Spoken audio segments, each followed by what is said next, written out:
Le Nouvel Esprit Public, Philippe Meyer, bonjour.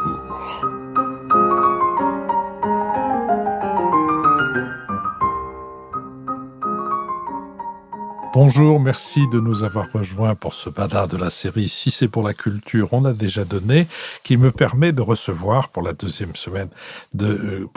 deuxième semaine de recevoir Sarah Gursel, traductrice d'un livre assez récemment paru, qui est un livre de Michael Christie qui s'intitule Lorsque le dernier arbre, et puis traductrice de ce romancier américain qui est pour moi un des grandes découvertes de ces 10 ou 15 dernières années. Il s'appelle Philippe Meyer, Nobody's Perfect. Et il a donc publié un premier livre qui s'appelait, en français, on va oublier le titre en français. Un arrière-goût de rouille. Un arrière-goût de rouille, et donc qui ressort dans une traduction un peu reprise par vous et faite par vous, sous son titre anglais, American Rust.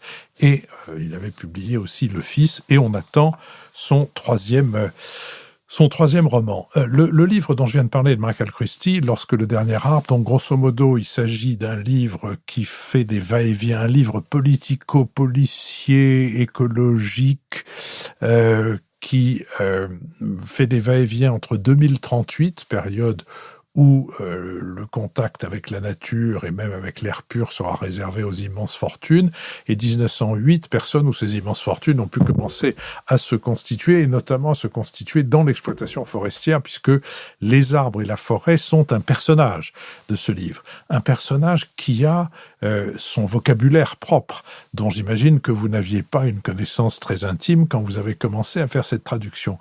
Quel effet ça fait, ce caractère particulier du vocabulaire qu'il faut assimiler, et il est très riche. Il y a énormément de mots dont d'ailleurs vous réussissez à rendre l'usage facile pour le lecteur. C'est-à-dire que je l'ai lu sans dictionnaire, sans aller chercher un dendrologue. On comprend très vite qu'il s'agit de quelqu'un qui est un spécialiste des arbres quand on ne le sait pas. Quelle est la particularité de cette technicité des mots en anglais? Alors, c'est toujours... ça, c'est une des grandes joies de la traduction, qu'on est amené à explorer des univers qui ne nous sont pas forcément familiers.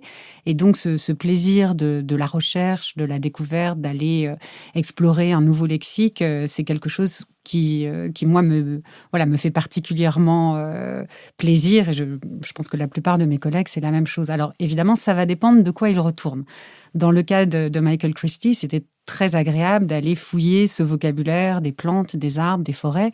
Ça l'est un petit peu moins, de mon point de vue, quand il s'agit de mécanique ou de balistique ou ce genre de choses. J'ai moins de plaisir à aller décortiquer le fonctionnement d'une arme à feu que l'évolution d'un arbre. Mais voilà, c'est personnel. Donc, dans le cas de Michael Christie, j'étais très heureuse de me plonger dans cet univers-là.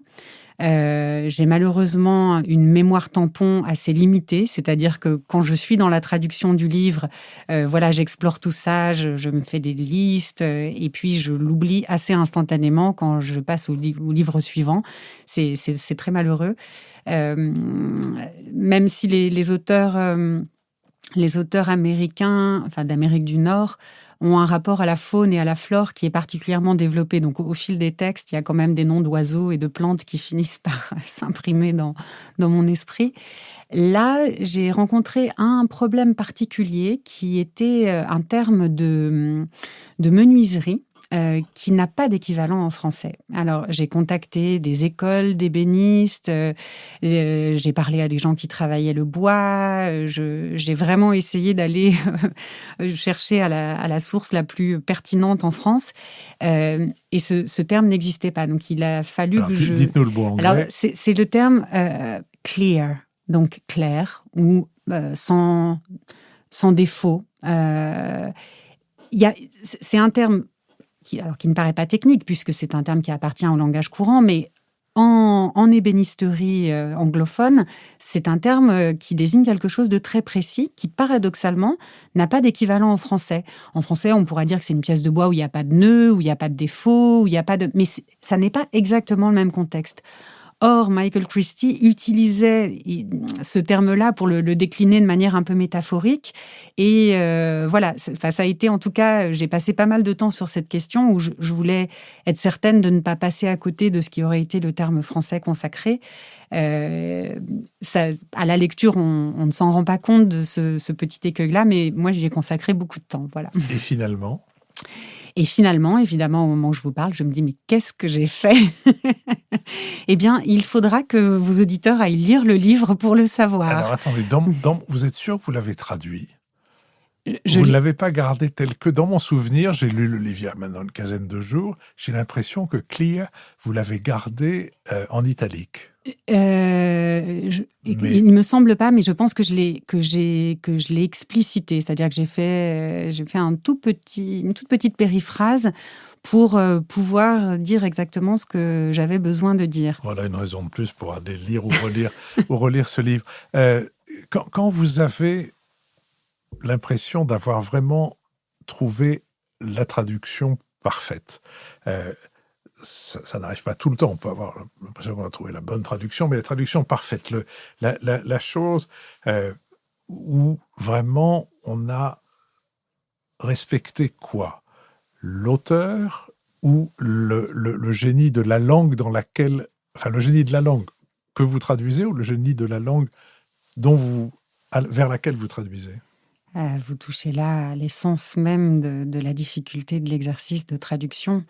Pour moi, quand on traduit, on essaye de reproduire sur notre lecteur, donc le lecteur francophone, l'effet du texte. Donc, je me dis, qu'est-ce que ce texte produit sur un lecteur anglophone? Et moi, je vais essayer en français de faire en sorte que le texte produise le même effet. Donc, effectivement, je dois avoir... j'utilise la langue française, donc il faut que je fasse appel au génie de la langue française. Mais il y a toujours ce débat de se dire, est-ce que mon rôle n'est pas quand même de laisser traîner une petite trace de l'étranger ? Parce que c'est quand même intéressant pour le lecteur de se dire que ce texte n'a pas été écrit à l'origine en français et qu'on puisse garder quelque chose de la forme originelle. Alors, c'est un débat permanent et on fait des arbitrages permanents et d'une phrase à l'autre, ça ne va pas être le même arbitrage. L'anglais est une langue qui juxtapose beaucoup. Et quand on lit l'anglais, ça se passe très bien. Si je juxtapose les choses en français, soit ça va donner un effet peut-être un peu trop volontariste du style, parce que le français aime les articulations, le français aime créer une logique de phrases. Et là où l'anglais va juste mettre côte à côte des éléments, et c'est dans la tête du lecteur que la logique va se reconstruire, nous, on explicite toutes ces articulations.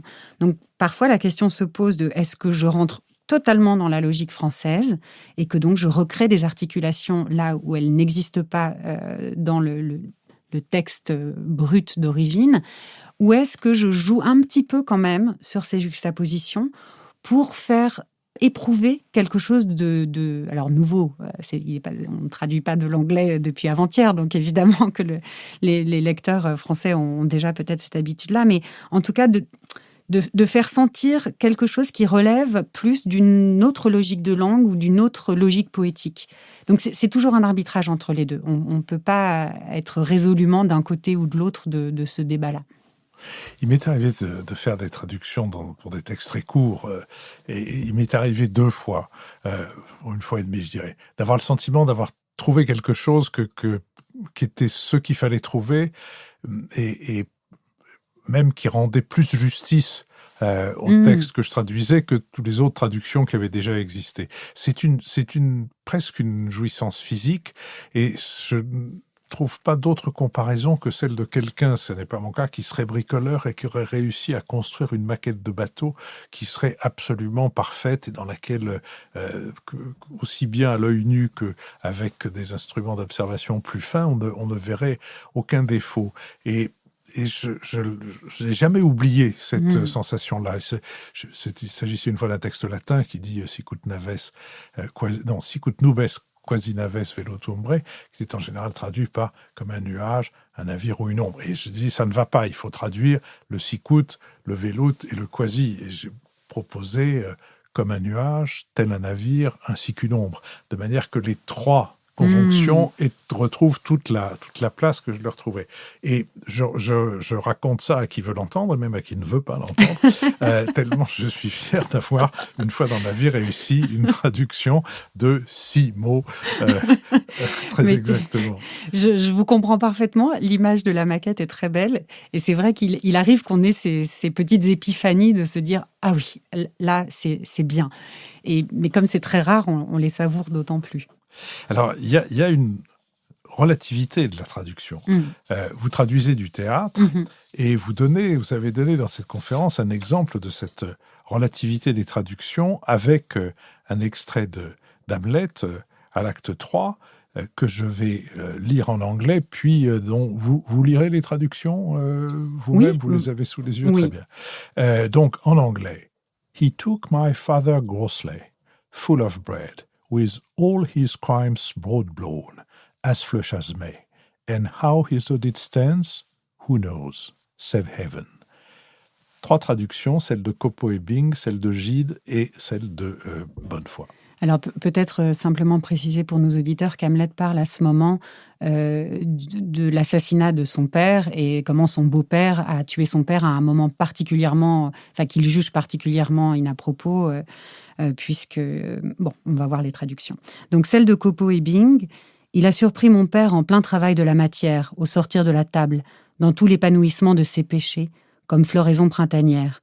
Et comment son compte a été réglé, qui le sait, si ce n'est Dieu. On va maintenant entendre la traduction de Gide. Il a soudain saisi mon père, tout repu et dans l'épanouissement quasi printanier de ses fautes. Nul ne sait que le ciel, sur quel pied il peut comparoir. Et puis enfin la traduction de Bonnefoy. Il a surpris mon père quand il était impur et rassasié, tous ses péchés en fleurs, dans la pleine sève de mai. Et hormis Dieu, qui sait quel compte il devait rendre? On voit bien, comme dans toutes les traductions des pièces de Shakespeare et beaucoup d'autres pièces anglaises, à quel point les traductions peuvent être différentes. Mais là, comment réagissez-vous? Comment caractérisez-vous ces 3 différentes traductions et laquelle préférez-vous? Alors, moi j'ai un amour immense pour les traductions de Bonnefoy, donc je peux vous le dire tout de suite, ma préférée c'est celle de Bonnefoy. C'est un poète qui traduit un poète, donc là, évidemment, il y a quelque chose qui est difficilement atteignable, mais pour moi, Bonnefoy a une simplicité, une évidence qui me transporte. Alors, peut-être que ça ne convient pas à toutes les pièces de Shakespeare, qu'on a parfois besoin du foisonnement baroque qu'il y a dans certains passages shakespeariens, mais dans les moments... pour moi, la puissance des traductions de Bonnefoy dans leur fulgurance, elle me transporte véritablement. La traduction théâtrale, c'est toute traduction et voilà... subjective, forcément imparfaite et aussi périssable. C'est-à-dire que là où un grand texte ne se flétrit pas, ne meurt pas, une traduction, elle n'a qu'un temps. Et une traduction qui peut être une merveilleuse traduction à l'instant où elle est faite, peut-être que 10 ans, 20 ans, 30 ans plus tard, elle sera absolument inaudible. Mais un petit peu de la même manière que le style de jeu des comédiens évolue. C'est-à-dire que Sarah Bernhardt était une immense actrice à l'époque. Aujourd'hui, on trouverait insupportable d'aller voir une pièce interprétée par Sarah Bernhardt telle qu'elle le faisait à l'époque. Ça vaut vraiment pour la traduction et en particulier pour la traduction théâtrale. Après, une traduction théâtrale, elle peut être là aussi pour servir un projet de mise en scène. Donc, c'est 2 démarches très différentes de traduire une pièce dans l'absolu pour la proposer à des metteurs en scène, pour susciter leur imaginaire et leur désir de la monter. Et c'est autre chose de servir un projet particulier qui peut avoir un impact... même en termes de rythmique, en termes de choix de métaphores, en termes de transposition, parce que notamment chez Shakespeare se pose très souvent la question de... il y a certaines références qui sont perdus, et a fortiori pour un public français. Donc, qu'est-ce qu'on en fait? Est-ce qu'on les transforme? Est-ce qu'on les actualise? Est-ce que la mise en scène sera une mise en scène ultra contemporaine? Auquel cas, ça sert à rien peut-être de parler de fleurets, mais on pourrait parler de flingues. Enfin, tout est possible. Là, dans ces traductions-là, pour moi, celle de Copeau et Bing est assez laborieuse.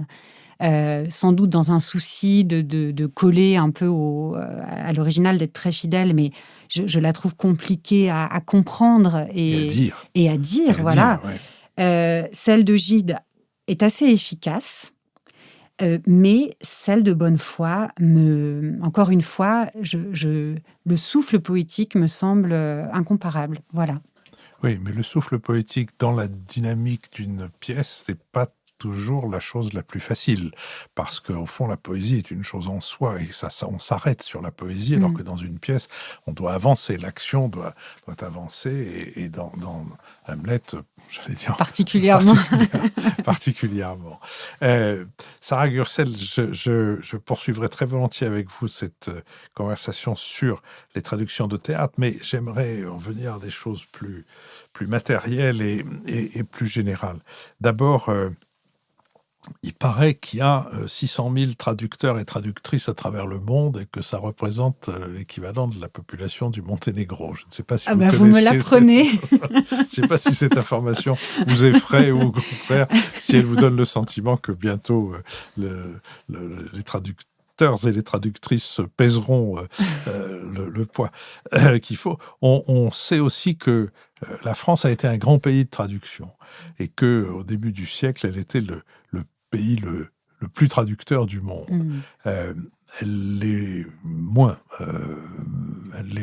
Et la traduction scientifique aussi a évolué d'une manière plutôt vers une raréfaction ou en tout cas un appauvrissement vers autre chose.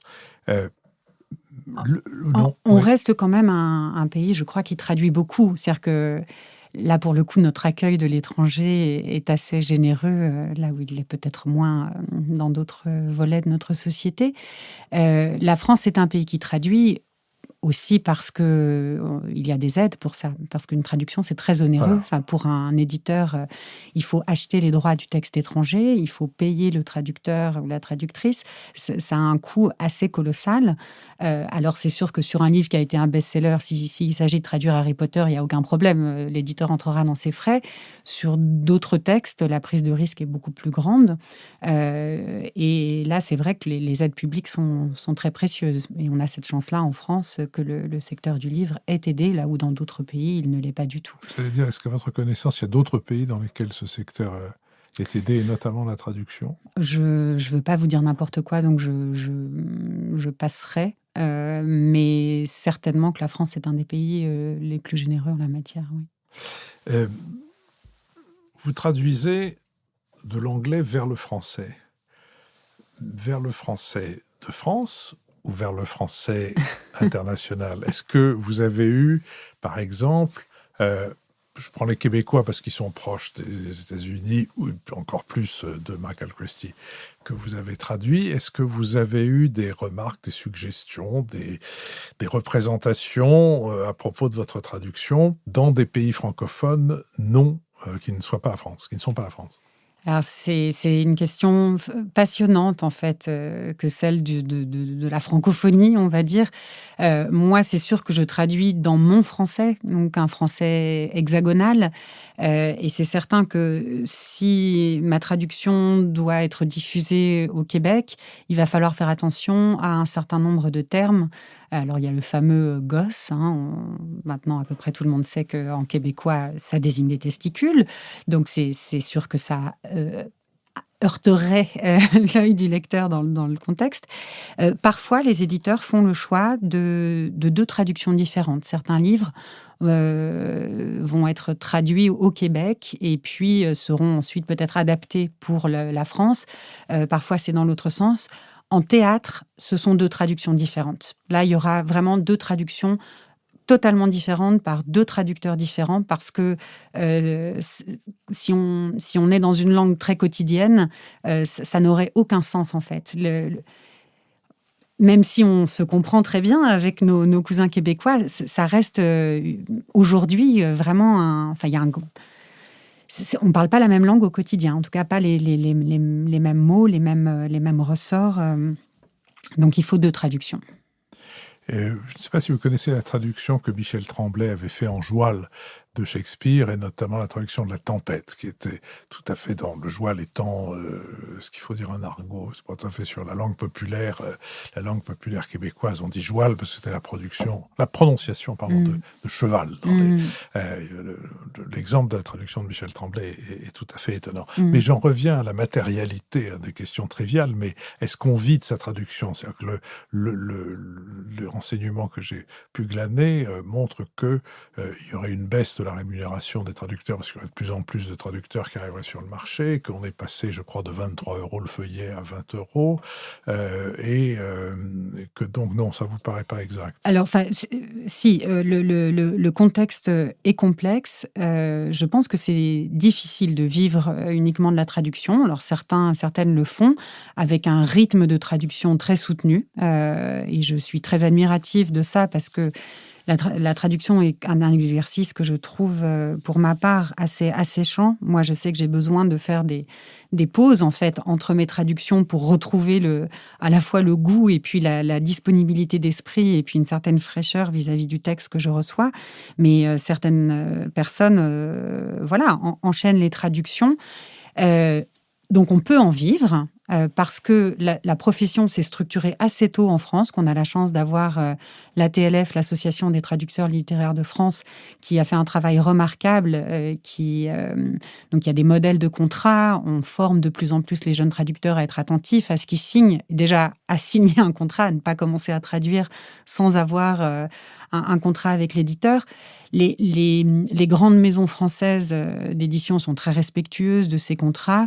Et moi, j'ai commencé avec, parlons chiffres, à 19 € le feuillet.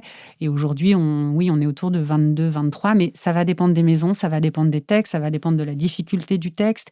Et c'est vrai qu'il y a régulièrement des alertes sur des maisons d'édition moins scrupuleuses qui vont proposer du 13 ou 14 € le feuillet. Alors là, je parle de l'anglais, parce que ça va dépendre aussi des langues. Donc il faut être vigilant. Mais je pense que le statut des traducteurs français est un peu meilleur que ceux de leurs voisins. Je sais qu'en Espagne, par exemple, les prix sont catastrophiques et que très peu de gens peuvent vivre de la traduction. Il faut avoir un autre métier à côté, il faut enseigner, ou enfin, en tout cas avoir au moins une double, sinon une triple casquette pour pouvoir s'en sortir. Ce qui est compliqué, c'est que, enfin, on a eu l'occasion de parler du rapport au temps dans notre premier entretien. Il y a le temps qu'on consacre, voilà, à traduire le texte, mais il va aussi y avoir le moment où on va recevoir les propositions de correction. Donc, il va falloir revenir sur ce texte-là. Plus tard, on va recevoir les épreuves. Il va falloir à nouveau relire tout le texte. Donc, finalement, si on ramenait à un taux horaire le prix du feuillet, ce serait ridicule. Personne ne se dirait mais je vais faire ce métier-là. Je ne pense pas que ce soit un métier qu'on fasse pour l'argent de toute façon. Mais la question de est-ce que les traducteurs vivent de leur traduction? Oui et non. La relecture et la correction sont évidemment en dehors de la rémunération qui est donnée. Là, dans le cas du livre de Michael Christie dont on parle, Lorsque le dernier arbre, c'est 500 pages. Un mot quand même sur le feuillet. Un feuillet, il a une définition juridique. Oui, un feuillet, alors à l'origine, c'est 30 lignes de 60 signes. Voilà. Après, comme on est passé à des comptages informatiques, certaines maisons préfèrent parler de tranche informatique de 1500 signes, mais ils adapteront parce que la tranche informatique de 1500 signes, en fait, c'est un petit peu moins que le feuillet. Voilà, donc ce sont des considérations techniques, mais c'est important pour les jeunes traducteurs de bien comprendre la différence et de bien veiller à ce que ce soit la bonne rémunération pour le bon type de comptage. Alors, avant de nous séparer, j'aimerais revenir à quelque chose de plus personnel. Vous êtes comédienne, vous êtes traductrice, vous avez traduit du théâtre. Est-ce qu'il y a un auteur anglo-saxon qui soit canadien, voire même australien, bien que nous soyons fâchés avec les Australiens pour une longue période, britannique, etc., que vous voudriez traduire et faire jouer? En théâtre, je suis particulièrement attachée à l'œuvre de Linda McLean, que j'ai déjà eu l'occasion d'évoquer, que je co-traduis avec Blandine Pélissier, qui est une œuvre très singulière, à la fois très ancrée dans une réalité sociale et politique, mais une langue extrêmement poétique. Et l'évolution de la langue de Linda est fascinante. C'est quelqu'un qui, quand elle écrit, en fait, elle commence par entendre des voix, en quelque sorte. Elle entend des personnages parler, et c'est ça qui va lui dire l'histoire qu'elle est censée raconter. Il y a un sous-texte colossal dans son œuvre, et c'est une œuvre très délicate. Alors, elle a été peu jouée. Elle a été jouée en France? Ma co-traductrice Blandine Pélissier a monté une des pièces dans laquelle j'ai eu le grand privilège de jouer. Pour moi, j'estime que la pièce s'appelle Un jour ou l'autre, et je pense que le personnage que j'ai interprété, peut-être que de toute ma vie de comédienne, ce sera le plus beau personnage qui m'aura été donné de jouer. Elle a aussi, Stuart Side avait monté Fracture, une très belle pièce également. Mais il y a une œuvre foisonnante qui ne demande qu'à se répandre sur les scènes françaises. Donc j'espère que des auditeurs et auditrices auront la curiosité d'aller lire les textes de Linda. Quittons-nous sur cette espérance que nous secondons, comme on dit en anglais. Merci beaucoup, Sarah Merci Gersel. à vous.